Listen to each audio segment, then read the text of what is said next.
Selamat. Publik tidak lagi penasaran dengan berita Irjen Verdi Sambo. Masih nggak ya pantas disebut Irjen setelah kasus ini? Listio, Mahfud, dan Jokowi. Irjen Verdi Sambo masih jadi pembahasan yang hangat netizen di sosial media.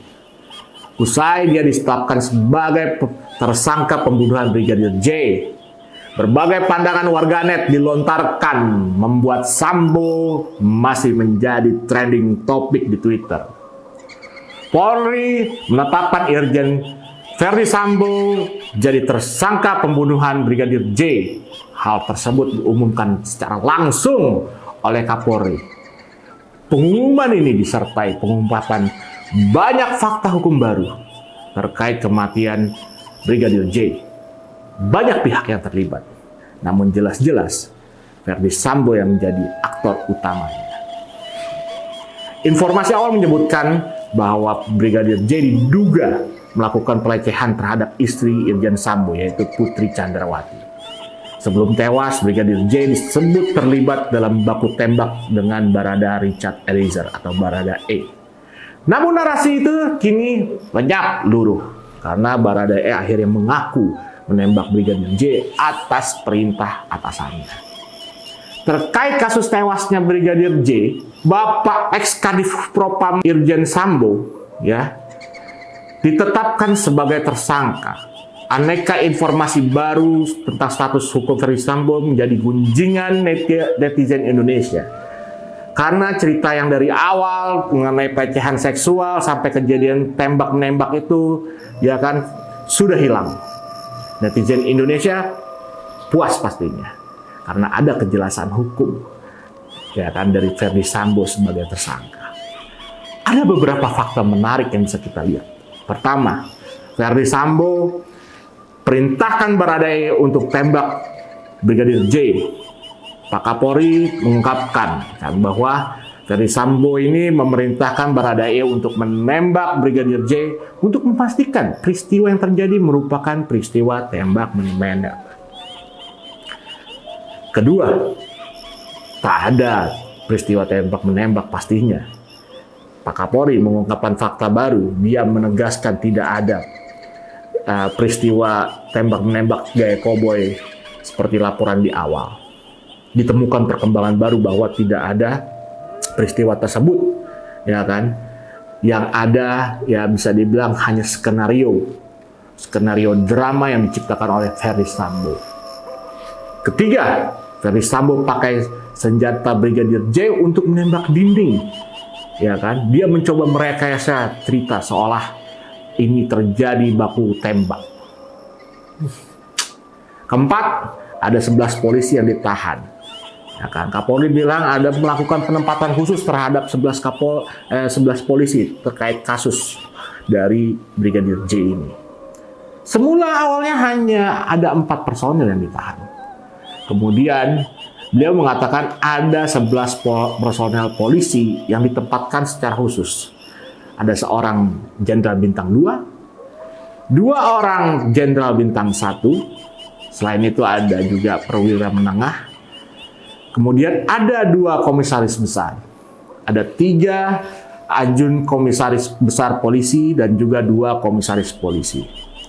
Yang kelima, motifnya ini masih didalami.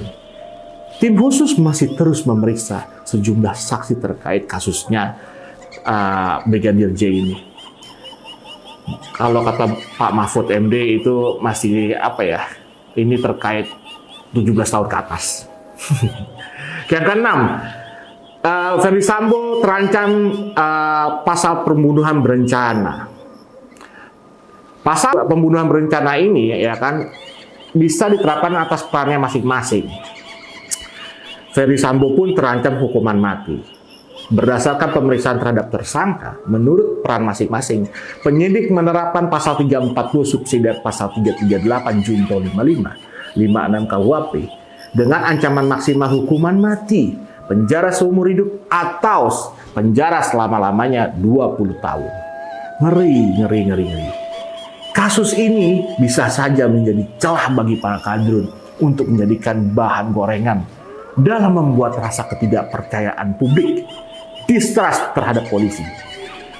Namun, seperti yang kita ketahui, nyatanya polisian masih memegang teguh komitmen untuk menyelesaikan kasus ini.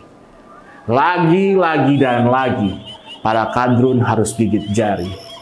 Saya yakin mereka sudah membuat sebuah narasi panjang lebar dan ternyata gagal maning. Emang jahat pikirannya kadrun ya.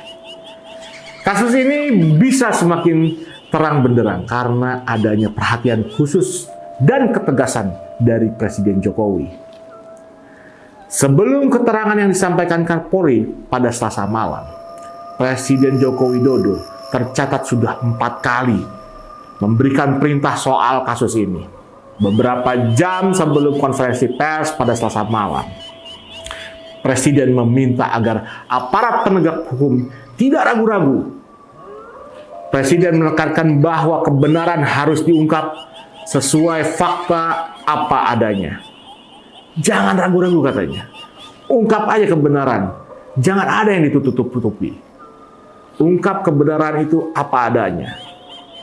Menurut Pak Jokowi, semua upaya tersebut perlu dilakukan agar tidak sampai menurunkan kepercayaan masyarakat terhadap polisi. Itu yang paling penting. Citra polisi harus tetap terjaga. Yang juga menjadi luar biasa adalah Pak Kapolri, Jenderal Listio Sigit Prabowo. Apa yang dikatakan Pak Jokowi bisa direspon dengan baik, bahkan sangat baik. Beliau mampu dengan sangat apik membongkar rasa penasaran publik. Beliau dengan sigap membantu tim khusus dalam upayanya menyelesaikan kasus ini. Saya yakin penyelesaian kasus ini bisa jadi sebuah kado manis untuk memperingati Hari Kemerdekaan Indonesia. Pak Jokowi dan Pak Listio, kalian luar biasa. Oke lah, kita tahu bahwa semua bisa melakukan manuver apa aja. Dan itu biasa dalam perpolitikan. Dan di Indonesia, horornya politik itu ya kayak gini.